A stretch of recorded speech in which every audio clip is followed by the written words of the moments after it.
Analisa gue tentang teroris. Teroris sesungguhnya tidak ada. Yang ada itu hanya skenario untuk kenaikan pangkat atau membentuk divisi baru terorisme diciptakan. Begitu juga separatis bersenjata.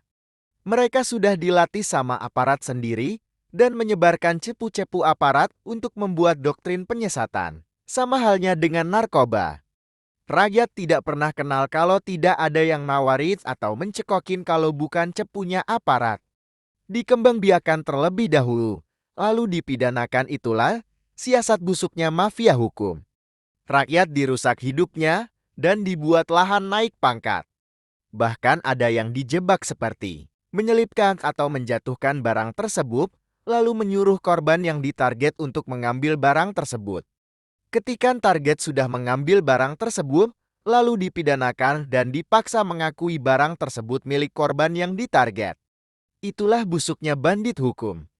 Mereka merasa punya wewenang dan kekuasaan hingga senaknya berbuat untuk mengkriminalisasi maupun mengintimidasi dengan mengancam dan memeras karena ada payung hukum yang melindungi hingga bisa berbuat semena-mena. Contoh kasus Cicak versus Buat. Rekening gendut celengan babi. Buku merah. Mereka merasa kebal dari hukum karena mereka merasa sebagai pemilik aturan hukum dan malah menyerang balik mengkriminalisasi. Itulah kejahatan di dunia hukum yang aparatnya sendiri sumber dari kejahatan. Kembali lagi masalah teroris. Kalau seandainya teroris itu ada bukan agenda atau skenario aparat hukum, sudah pasti negara ini sudah hancur karena kemungkinan dan hal yang mudah untuk melakukan teror. Kemacetan transportasi bisa dijadikan wilayah teror. Delegasi negara bisa juga ditarget teror, terus terjadi perang antar negara. Jadi kocak aja kalau ada teroris di negeri ini cuma muncul di waktu-waktu tertentu.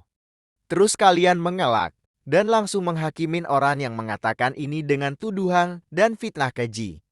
Gini ya manusia tolol. Kalau teroris mudah diciduk dan gampang, kenapa Harun Masiku susah ditangkap? Apa ada dana haram yang mengalir?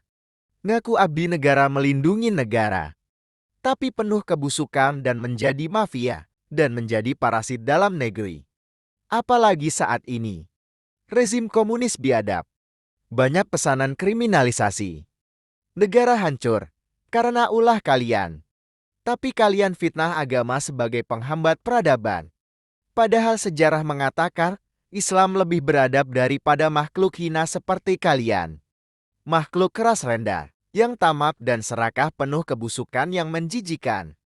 Pengecut yang berlindung di institusi dan jabatan untuk bertindak sewenang-wenang menyalahgunakan kekuasaan.